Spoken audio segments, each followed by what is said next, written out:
So my project is titled The American Subconscious and the Borderlands of Science and Spirituality, 1829 to 1916. Okay, so one of the questions that was swirling around this whole time was, what are the limits of science and what are the limits of religion? Like, what can properly be called science and what can properly be called religion? Because the lines started to get really blurry, especially in that time period, which I did my paper on. Just to give a taste, the father of American psychology, so scientist, regularly attended seances as part of his scientific research, tried to contact the dead. He was the father of American psychology. On the other hand, we had a class of American faith healers that would go around and heal people of mental and even bodily ailments via suggestion and kind of spiritual and philosophical means. So you can see how these start to blur, and the question is, what caused that blurring? And I argue that at least one of the major factors is the emerging idea of the subconscious. So just for the terms of this presentation, the term subconscious refers to all the aspects of the human person beyond the threshold of consciousness, especially as it relates to non-physical aspects such as the mind, the personality, or the soul. So all those parts of you that make up you, but you're not consciously aware of. And this is a broad category. It includes terms like the unconscious. It's a similar term. Some people use them interchangeably, some don't, but this is the broadest category for this whole range of phenomena that is below the surface of the normal, of someone's normal conscious awareness. So, my thesis is boiled down to this. In Europe, initial conceptions of both the unconscious and the subconscious were emerging not just in a clinical scientific framework that dealt with the empirical treatment of patients, but also in the metaphysical and spiritual framework of early Romanticism. Separately arriving in America, these two notions merged together through the work of faith healers, academic psychologists, and clergymen. This synthesis meant that the American subconscious was at least equally romantic as it was scientific, and it was thus able to serve as a bridge between science and spirituality. And I know there's a lot there, but we're going to unpack it. Just a quick project overview to walk through the steps through the paper and this presentation. We're going to start with the European foundations of the subconscious. Interestingly enough, when people think of the word subconscious or unconscious, their mind immediately goes to Freud. But one of the exciting parts of this project was I was dealing with a lot of the pre-Freudian conceptions, and that he was just a link in this whole intellectual tradition. And so he actually only appears on the scene at the very, very end of this time period. He steps foot in America. So the European foundations, there were two specific streams, and we'll touch on those. One is called Mesmerism, and one is Schelling and the Romantic Unconscious, this type of philosophy. So we'll track those. We're going to see how these two streams find their way to the United States of America via the work of the Transcendentalists, also the American healing tradition, and we're going to see how these two streams, the philosophical and the scientific and clinical, merge together into one through the development of something called New Thought and the birth of American psychology. And finally, we're going to see all of this culminate in something called the Emmanuel Movement, which was actually based right here in Boston. So it seems like a lot. It's okay, we'll dive in. And we're going to start with mesmerism. So if you've ever heard the word mesmerized, like I was mesmerized when I saw that performance, you have this man to thank, Franz Anton Mesmer. He was a German physician, and he was the founder of the science of what he called animal magnetism. And so he kind of postulated that there was this physical but invisible fluid everywhere in the universe that connected all things to each other. And that sickness was caused by a lack of balance in that fluid. So to heal his patients, he would use magnets and various like hand motions and try to provoke this cathartic experience where the patient has like this crazy catharsis and then they realize, oh wait, I'm healed. So he calls that animal magnetism. He would go around the aristocracies, especially in France, treating people, converting disciples. One of them was actually the Marquis de Lafayette, who was a mesmerist. And he was eventually discredited by a panel of scientists that included Benjamin Franklin while he was an ambassador in France. But what does this have to do with the subconscious? It's based off of one of his disciples, the Marquis de Puysegur. He was, instead of provoking like this cathartic, crazy experience in his patients, he would actually put them in a sort of sleep, like a very relaxed state. He called it artificial somnambulism, which is another word for sleepwalking. But he would put people in this kind of sleepwalking state. Only a few generations later, it would be known as hypnotism. But it was interesting what he found there, that while his patients were decreased in awareness and consciousness, they didn't remember what happened, they had an increase in mental clarity and intelligence and creativity and could often do things that they were otherwise not able to do. So, in all this, he discovered two things. One, that the agent of cure, of how he cured his patients, wasn't just physical fluids. It was actually the will of the magnetizer. Based off of how he applied his will, the outcome of the patient would change. And that moved it from like a physical science to a proto-psychological science. We're dealing with non-material things like wills and how they relate to each other. The other thing he discovered was that there is, in fact, a subconscious state of being that unlocked human healing and potential. So that's the first stream of thought in Europe. It's this Enlightenment scientific thought that is focused on healing patients. The second is the romantic unconscious, and based off the work of German idealist Friedrich Schelling. Now, this was actually a really dense portion of my paper for a lot of the first chapter. I delved into the philosophical background and how he made the moves he did to get where he got. But for the purposes of this presentation, just three things that stand out. In his works, his Naturphilosophie, he advocated this type of pantheism. So the absolute, sometimes he called it God, nature, the absolute, everyone was a part of it and it consisted of everything. So think pantheism, that's what he's advocating. But the question came up, how do we relate to that? Because I'm not consciously aware that I'm part of everything and that we all share this together. So he comes up with this idea called das Unbewusste, which is the unconscious. He's actually the first person in the modern tradition to articulate a theory of the unconscious, and it's in a romantic philosophical tradition. So the part of me that's connected to the absolute most intimately is an unconscious part of me that I am not aware of. So that's the unconscious. And this opens a special door for the artist, because if I want to connect to the absolute as an artist to provide truth and meaning and beauty to the world, the only way I'm going to accurately do that, according to Schelling, is through the unconscious, because that's my connection to reality itself. So the artist should sit back and let the unconscious do the work. Think of like the Greek muses, where they would just be inspired, and it wasn't them that wrote, it was something else. So that's what Schelling is advocating. So just a quick, we have parallel streams. On the one side, the mesmeric subconscious, it's an enlightenment project, it's clinical, empirical, scientific. On the other side, something more romantic, it's philosophical. He uses a lot of overtly spiritual language, and it's creative and artistic. But those streams never merged together in Europe during this generation.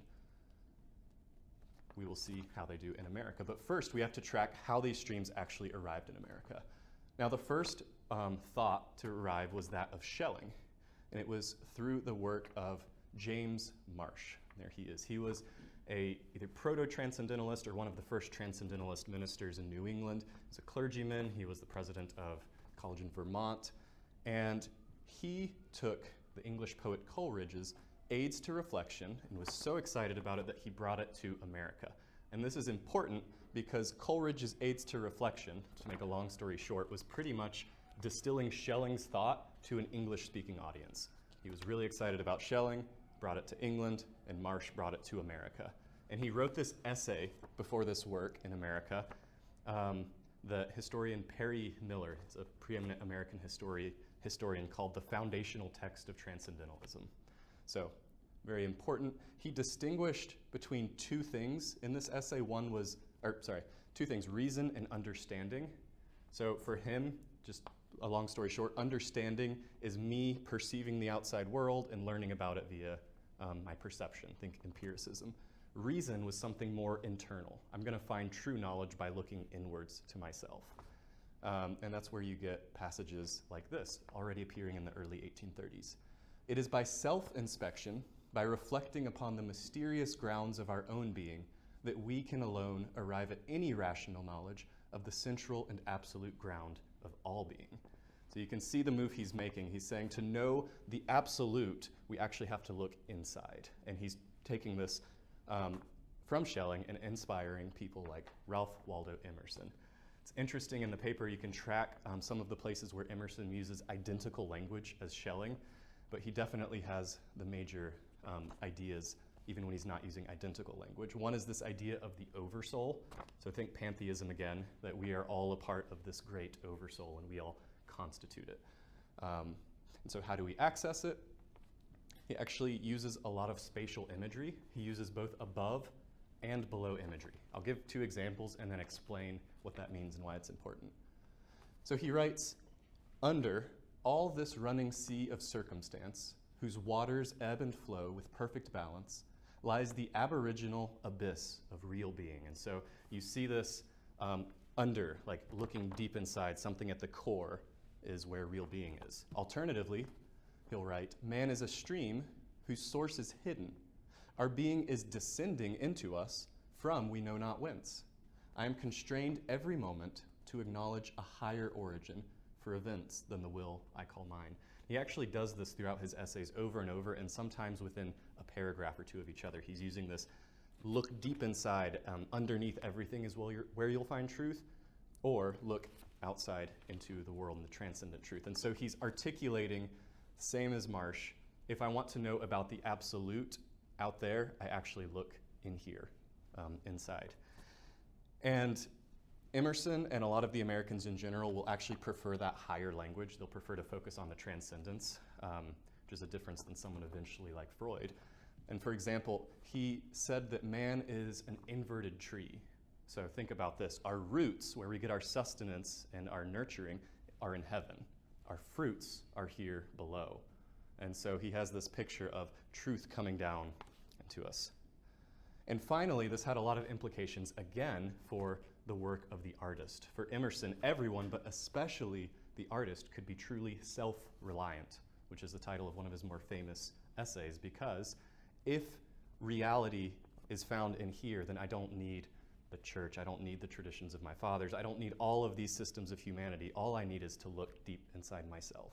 And every person, and especially the artist, can be truly self-reliant. He's actually going to explicitly say that the artist relies on unconscious powers. So we're seeing Schelling's vision of the unconscious kind of manifest in America through the work of Emerson and the Transcendentalists. Now the other side, the science, the mesmerism, we're going to see that arrive in the work of a Frenchman named Charles Pouyen, and he made it pretty much his life mission to spread the good news of mesmerism to America. He considered himself like a modern-day Christopher Columbus. I'm going to go to the New World and spread the glories of this new, exciting thing. But when it didn't spread as quickly as he hoped, he resorted to showmanship. He would actually travel around and bring a somnambulist with him and like go on stages and have advertisements and perform these things and rouse interest that way, and it worked. People started talking and they were very interested when they see all these crazy things happening on stage. And it turns into this popularized version of what was originally an aristocratic phenomenon in Europe. All of a sudden, this is a few decades later, but you get the idea. Coming, mesmerism, pay 10 cents and go see some performance. All the while, Pouyen wanted to keep this as a science and strictly rational, empirical science. It never took root as what he hoped, but it became a popular phenomenon, and quickly it took religious overtones. So, up until this point, just real quick, we have mesmerism, we have Schelling and Romanticism, and we have, this is the Atlantic Ocean. So we see mesmerism coming through the work of Pouyen, we see Schelling coming through the Transcendentalists, Marsh and Emerson, and they're very separate at this point. But soon we are about to see them converge through the work of American healers. So the first is a man named Phineas Parkhurst Quimby. He was actually a student of Pouyen. So Pouyen's going around New England mesmerizing, and Quimby joins. He was a watchmaker, and he decided he's going to try his luck as a mesmerist. He was wildly successful, treating thousands, if not tens of thousands of patients over the course of his life. But within one generation, he started using language like God is the great magnetizer. If we're looking at the science of mesmerism, it's actually the revelation of Christ. It's Christ's inner meaning. So this very overt religious language that Poyen probably would not have been comfortable with.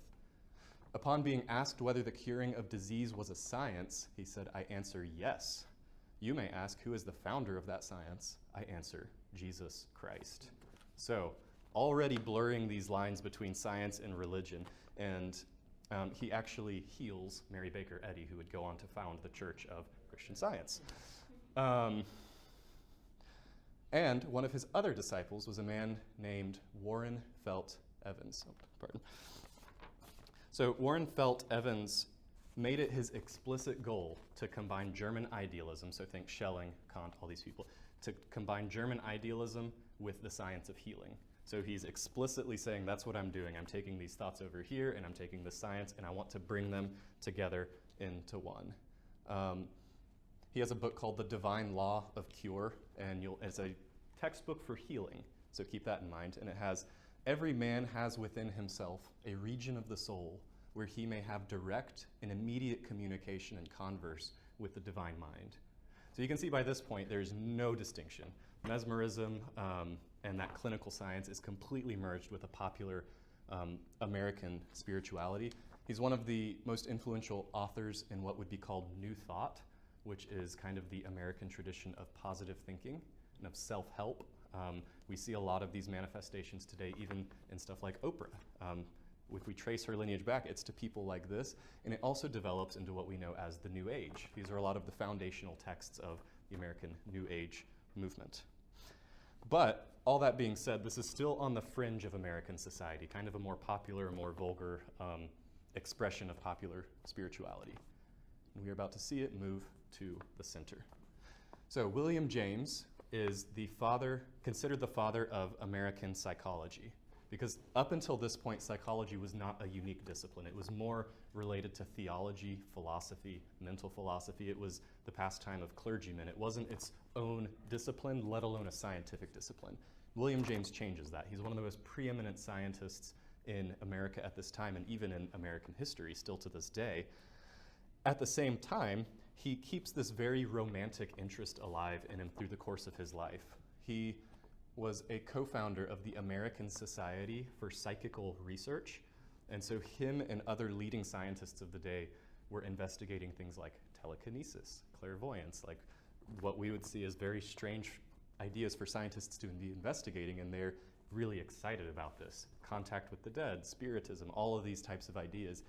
Very excited, and think this is the father of American psychology, like one of the most preeminent scientists. Here's him in a seance. He would regularly attend these over the course of his life and maintain belief in the supernatural. What does this have to do with the subconscious? He would describe the subconscious as the way we access more, and that's all he said. In his academic textbooks, he said this is not the place for metaphysics or religion, but he did leave the door open by saying there's a more out there. He writes, "Whatever it may be on its farther side, the more with which in religious experience we feel ourselves connected is on its hither side the subconscious continuation of our conscious life." So to boil that down, imagine a field of vision. Like I can see perfectly right in front of me. The further I get to the periphery, the more blurry it gets until eventually it fades away. James is going to apply that to our consciousness. It's perfectly conscious, it gets more and more blurry until eventually it connects to something more. He's going to leave the door open. And this is mainstream academic science. He's probably one of, if not the most respected scientists in America at this time. So he's brought these ideas of the subconscious, this combination of the clinical and the spiritual, from the fringe more into the center, into the academy. And so he's setting the stage for the most popular mainstream iteration of all of these ideas, something called the Emmanuel Movement. You can see the founder here. It's named after Emmanuel Church, which you can actually go somewhere down the street. I don't know the directions. It's still here in Boston. And it was one of the most well-respected, like mainstream churches, think upper middle class Boston Brahmins, so to say. It's a very respected cultural institution, and Reverend Elwood Worcester is the pastor of it. He has this idea that he wants to start a healing clinic and cooperate with local physicians and have clergymen and physicians come together to heal people. He was a visionary, wrote a lot. He was a very inspiring figure. Practically, what did this look like? Simply, doctors would diagnose people and send them to the church to potentially receive healing. They would have weekly sessions where they sang hymns, would have a lecture on academic psychology, have a Q&A session, just very kind of mundane things, discussion. They would have individual treatment as well, where they would try and relax the patient and then like speak softly Bible verses into their ear or exhort them. The idea is we want to exchange negative thoughts for positive thoughts at the subconscious level, and that would provide healing. And it might sound a bit strange, maybe it doesn't sound too radical, but it provoked a media sensation. He was expecting about 15 people to show up the first week. It was around 200, and within a few weeks it was in the hundreds, within a few months it was in the thousands, and it provoked a media firestorm. You can just see article after article all over the country. This is just a tiny taste. Magazines, newspapers all over the country vigorously critiquing it, defending it, attacking it, wondering if it's okay, and just a wild ride for these people at the helm of the Emmanuel Movement. So, what was kind of undergirding this whole idea? As you can expect, Worcester was actually very inspired by William James. So this is their textbook, Religion and Medicine, The Moral Control of Nervous Disorders.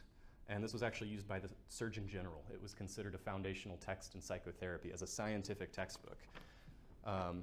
So some of the pillars that they lay out in this is a need for practical renewal within the church, a distinction between diseases that clergymen could heal and that clergymen couldn't heal, and you should go to a physician. We can talk about that more in the Q&A, but for sake of time, we're going to move on to cooperation between physicians and clergy.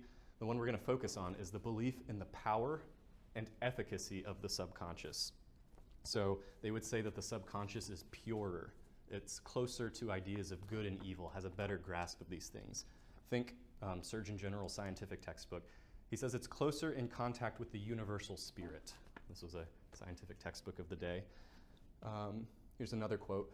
The treatment of nervousness will come in the discovery and use of those inexhaustible subconscious powers which have their roots in the infinite. So think again of Emerson's inverted tree having its roots in the infinite, and that's where we draw our power.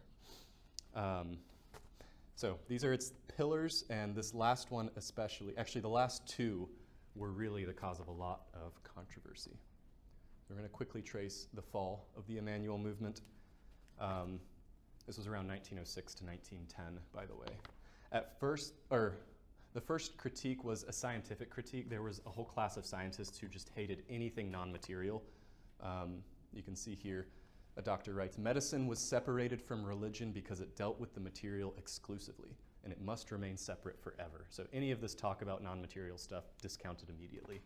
The same doctor actually wrote concerning someone with suicidal mania, to try and treat them with words and bolster them up when they might be in need of nitrogen is medieval. Like, don't speak good things to them, just give them something, it's going to fix it. So that's the first critique. They're actually also receiving a theological critique from the church. They're saying, why would God be found in like these dark, damp corners of your unconscious when we have revelation? Why would it not be the most clear, sober moments of our life where we perceive God? Why would it be these dark places? And it's interesting that they're getting critiques on both sides because it shows the weird place that the subconscious had in this day. It's a religious idea and it's a theological or a scientific idea. Finally, there were disciplinary critiques. This is the only visit Freud ever made to the United States of America. You had a whole class of scientists that were excited about mental healing, but they were more and more wanting to leave it in the realm of science. And so they're saying, if we're going to go cure the psyche or the soul, better not leave it to a clergyman, better leave it to a trained professional. And so they're actually moving the pendulum back to, if you need counseling, if you need healing at a spiritual and deeper level, you're going to turn to the scientists. And they visited at the height of the Emmanuel Movement. And so psychotherapy is starting to circle the wagons around its field and pushing the clergymen out. So there's several things that were exciting about this project. The individualization of American religion. Why go to church if I have everything I need inside of me? Changes in pastoral care, development of self-help, positive thinking. But two of the bigger ideas was the subconscious as a bridge. Like, because it was kind of amorphous, scientists and clergymen or philosophers could all access it and use it to kind of promote their own, not agendas, but you know what I mean, to kind of step into the turf of other people. So the subconscious is this idea, it's a bridge that's connecting all of these disparate thoughts. And finally, even categories like science and religion, this whole paper was kind of serving as a case study that when we categorize things and make these systems of categorization, it's very hard to make a complete bulletproof, like hermetically sealed system, and that most systems and most categories have this fringe element where things start to break down. And for some people that causes a lot of tension, and you can see that in the Emmanuel Movement, the rise and fall of it, but you can also see that as the potential for creation and creativity and new thought. And so all of this as a case study on science and religion, but even categories in general of this strange place where ideas start to break down is a cause of tension and also creativity. So that is my project in a nutshell.